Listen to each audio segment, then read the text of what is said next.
ফেলবেই, হলুদের মাথা ফেলবেই, ফেলে গেলেও যদি স্টেম শুধু দাঁড়িয়ে থাকে, একটা পাতা না থাকে, তো গোড়ার থেকে আবার নতুন স্টেম বেরোবে। এবার আছে পরিচর্যা। পরিচর্যা আমরা কি করবো, গাছটা আমরা পটিং করলাম, পটিং করার পরে যেহেতু ওকে আমরা সাফিসিয়েন্ট জলে 2-3 বার ভিজিয়েছি, ও তো মেলামেন্ট গাছে পুরো জল টেনে নিয়েছে, সুতরাং আমরা ওকে 2-3 বার জল দেবো না, একটু ছায়াযুক্ত জায়গায় একটা রেখে দেবো। দিয়ে প্রথম দুদিন বাদে ওকে আমরা দেবো হচ্ছে হিউমিক অ্যাসিড। হিউমিক অ্যাসিড আমরা ওকে 1 ml বা 1 গ্রাম যদি থাকে, কারো কাছে পাউডার ফর্মে থাকে, দিয়ে 1 লিটার জলে ওকে নিয়ে স্প্রে করে দেবো, ওকে পাতা থেকে স্টেম থেকে নিয়ে পটিং দেবো, হিউমিক অ্যাসিড ওকে দেবো। তারপর ঠিক আছে নেবো বলে যাবে, এরপরে দেবো হচ্ছে জল। পুরোই চলে এসে যাবো। এই জল নিয়ে প্রশ্নটা বহু জায়গা থেকে করে যে কতটা জল দেবে, এইটা ওইটারই অন্য আমাদের কাছে, আমার কাছে তো খুবই কষ্টকর লাগে এটা এই জলটা বোঝানোর ব্যাপারটা। কারণ হচ্ছে আমার যে ক্লাইমেটে আছে, আমার যে পরিবেশে আছে, আপনার তো সেই পরিবেশে না থাকতে পারে। আমি হয়তো আমার যে জায়গা রয়েছে আমার 35 ডিগ্রি টেম্পারেচার, আপনি যেখানে গাছটা করছেন আপনার 40 ডিগ্রি টেম্পারেচার, সুতরাং জলটা ওইভাবে জলটা আপনাকে বুঝিয়ে দিতে হবে। সহজ সরল উপায় হচ্ছে যখন দেখবেন যে আপনার পটিং মিক্স ড্রাই হচ্ছে, আপনি তখন জল দেবেন, নাহলে গাছের পাতাই আপনাকে বলে দেবে যে আপনার জল চাই, তার কারণ পাতা সিঙ্ক হবে, 500 উপরে খুঁজছিল পাতাতে কোনো ভাব চলে আসবে। জলটাকে আপনার নিজেকে বুঝে জল দিতে হবে, কেন আমাদের বিভিন্ন লোকের কাছে বিভিন্ন পরিবেশে জলের প্রয়োজনটা পড়ে। আর প্রথমেই বলেছি অর্কিড জল পছন্দ করে না, অর্কিড পছন্দ করে ময়েশ্চার। আমার যে পটিং মিক্সটা থাকবে সেই পটিং মিক্সটা ময়েশ্চ যেন থাকে। আমরা সেই সুবিধার জন্য আমি করি কি, ছোট ছোট গামলাকে আমার অর্কিড তলাতে সব জল দিয়ে সাজানো থাকে, বেশ কিছু জল দিয়ে ওগুলোকে রাখা আছে, ওটাই এভাপোরেট হয়, ও অর্কিড ময়েশ্চার ওখান থেকে কালেক্ট করে। এরপর হচ্ছে অর্কিডের এটা বলি যে রোগ পোকার উপদ্রব খুব কম, পেস্টিসাইড খুব কম লাগে, সব ধরনের কাজ করো নাকি? একটাই লাগে, সেটা হচ্ছে আস্তে আস্তে লাল মাকড়ের উপদ্রব। লাল মাকড়ের যে উপদ্রব হয় তার জন্য আমরা অন্তত 20 দিন বা মাসে একবার সুপারসোনারটা স্প্রে করবো।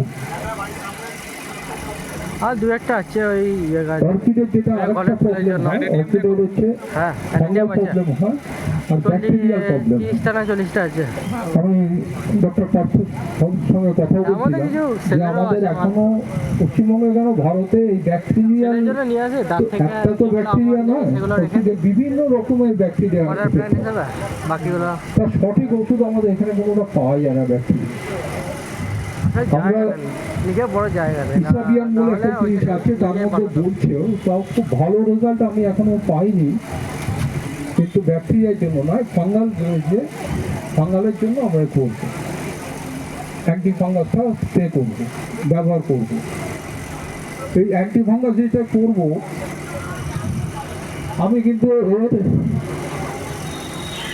এই মানে অ্যান্টি ফাঙ্গাস খুব কম ব্যবহার করি। এরও কারণ আছে, কারণ ব্যবহারটা খুব কম করে এই কারণে আমি দেখেছি যে যত বেশি ব্যবহার করা যায় তত গাছের গ্রোথ কমে যায়, তাতে গ্রোথ একটা ধাক্কা খায়। তাহলে বর্ষাকালে অন্য সময় গাছে যদি ফাঙ্গাস প্রবলেম আসে তখন কি করবো না? তখন তো নিশ্চয়ই করবো, তখন তো করতেই যাবে। অর্কিডের জন্য বেস্ট হচ্ছে রিডোমিল গোল্ড। রিডোমিল গোল্ডটা হ্যামিস্টার টপ, এই দুটোকে আপনার ব্যবহার করতে পারেন। এই দুটো কিন্তু যদি একবার করেন মিনিমাম 10 দিনের আগে আর দ্বিতীয়বার করবেন না। দেখতে পারবে গোড়া থেকে কোনটা। বর্ষাকালে কি করবেন? কেটে বসালে গাছ হয় কেন? ডেন্ডোবিয়াম পুরো বর্ষায় ভিজিতে আমরা ভেজাবো, এইটা ভুল আসছে। সেলুলোসিস ছাড়া যত অর্কিড আছে আমরা সমস্ত পাওয়া বৃষ্টিতে ভেজাবো। মুখ আছে ততগুলোতেই গাছ বেরোবে। বৃষ্টির যে জলের যে মাইক্রো নিউট্রিয়েন্টে গাছ আমার চাঙ্গা হয়ে যাবে। বরং আমরা বৃষ্টির জল পারলে হারভেস্ট করে রেখে দেবো, তারপরে আরও যে কমাস চলবে আমরা ওই জলটাকেই ব্যবহার করি। তাহলে হচ্ছে কি বৃষ্টির সময় আমার তো ফাঙ্গাল প্রবলেম হতেই পারে, টানা 3 দিন 4 দিন ব্যবহার হচ্ছে, বৃষ্টি হচ্ছে টানা, এবার নিজে আমরা সেই সময় একটি ফাঙ্গাল নিয়ে যেতে পারছো তো। দেবো। যেদিনকে রোদ্দুরটা উঠবে, গাছের পাতা শুকোবে, প্ল্যানেট বোগান তারপরে ওকে অ্যান্টি ফাঙ্গাল ওখানে গাফটিং করালাম, টেনে নিয়ে যেতে ভেঙে গেছে। খাবার। করিনি আমি, তাই না করেন খাবার আমরা করে দেবো কোনটা? করেছিলাম ওই সেম। ম্যাচিওর গাছ হলে অর্কিড কিন্তু খাবার খুব কম খায়। আর সবাই আমার যখন জিজ্ঞাসা করেন আগে সবারই জিজ্ঞেস করে কি খাবার গাছ দেবে, দিয়েছিল বেঁচে আছে? আমি বলবো ও বিরিয়ানি খায় না, কি গাছ দিয়েছিল ও তখন? খুব কম সামান্য খাবার ওর লাগে। গোল্ডেন গোল্ডেন পাটার ম্যাচিওর গাছের ক্ষেত্রে ব্যালান্স এনপিকে দেবেন গাছের নাম জানি না, 1 গ্রাম 1 ml গোল্ডেন পাটার সপ্তাহে একদিন ভেরি দিন। গ্যাসের ভাব আছে। অনেককে আমি দেখেছি, অনেকে বলে সবাই সাহায্য করে, এবং আমি বলছি না তারাও প্রত্যেকেই সাকসেস পায়। কেউ হয়তো 2 গ্রাম ব্যবহার করে, আমি কদিন আগে একটা ইউটিউব দেখছিলাম যে 4 গ্রাম ব্যবহার করছে, সে 4 গ্রাম ব্যবহার করে 15 দিন অন্তর দিচ্ছে। ওগুলো ওই পশুন্দাকে কথা জল আমি ওটাকে করি না, এবং আমি বলিও না কাউকে, আমি বলি না আপনি 1 গ্রাম করে ব্যবহার করবেন প্রতি সপ্তাহে, কারণ খাবার কম পেলে আমার গাছ মরবে না, কিন্তু খাবার বেশি হয়ে গেলেও রুট ড্যামেজ হবে।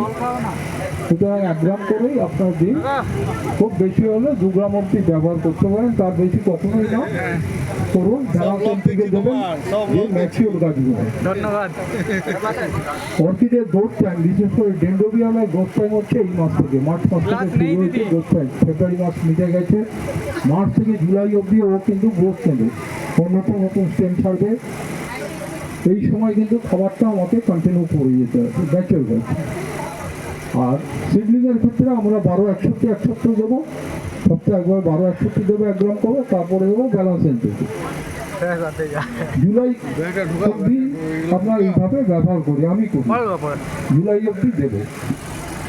জুলাই পরে আমরা করবো কি, জুলাই পরে আমরা করবো এটাকে একটু চেঞ্জ করবো, ফুডটা চেঞ্জ করবো, কেন আমি জুলাই পরে ওকে ফোর্স করবো ফ্লাওয়ারের জন্য। তখন আমি ওকে দেবো 052-34, ব্যালান্স এনপিকে অফ করে দেবো। 052-34 দেবো হচ্ছে পরপর 3 সপ্তাহে একবার করে 3 সপ্তাহ, চতুর্থ সপ্তাহে গিয়ে দেবো 0050। এইভাবেই ওকে করে নেব। এই খাওয়ার কিন্তু পরিবেশটা আসো, অর্কিডে বেশি পরিচর্যা লাগে না, বেশি ওকে কেয়ারি হতে হবে না সম্বন্ধে, কেন জঙ্গলি গাছ। আমার কেউ আমাকে করবেন না, কেন ওকে জঙ্গল থেকে নিয়ে আসা, পরে হাইব্রিড হয়েছে। জঙ্গলি গাছের মতো ওকে পরিবেশ দিন। তলাতলে যদি আপনার কিছু গাছপালা ইনডোর প্ল্যান্ট আছে সেগুলো সাজিয়ে রাখতে পারেন, আরও ভালো পরিবেশটা পাবে। রেখে ওইভাবে অর্কিড করুন, এত সহজ গাছ, খুব সহজে করা যায়। আমরা একটা টপিক্যাল জমা করতে, একটা গোলাপ করতে যে পরিশ্রম, যে সময়, যে টেনশন আমাদের নিতে হয়, অর্কিডের কিছু নিতে হয় না। ডেন্ড্রোবিয়াম খুব সহজে আপনারা করতে পারবেন, মন ভরে ফুল পাবেন। আপনারা নিশ্চিন্তে করুন, যদি কোনো সাহায্যের দরকার পড়ে আমাকে বলবেন, নিশ্চয়ই আমি ধন্যবাদ।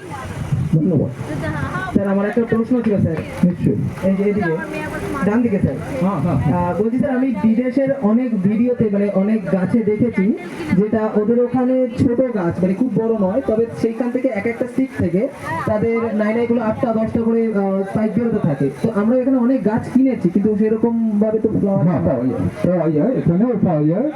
এটাকে মিনিয়েচার বলা হয়, ডেন্ড্রোবিয়াম মিনিয়েচারে কমসে কম 26টা ভ্যারাইটি আমার কাছে আছে, যেগুলো খুব ছোট স্টিক হবে, খুব বেশি ফুল হলে 6 থেকে 8টা ফুল হয়, 6 থেকে 8টা হবে। এটা ডেন্ড্রোবিয়াম মিনিয়েচার। আমাকে দায়িত্ব দিয়েছে। ইয়ে জন্য কিছু বলেন বুঝতে পারছি।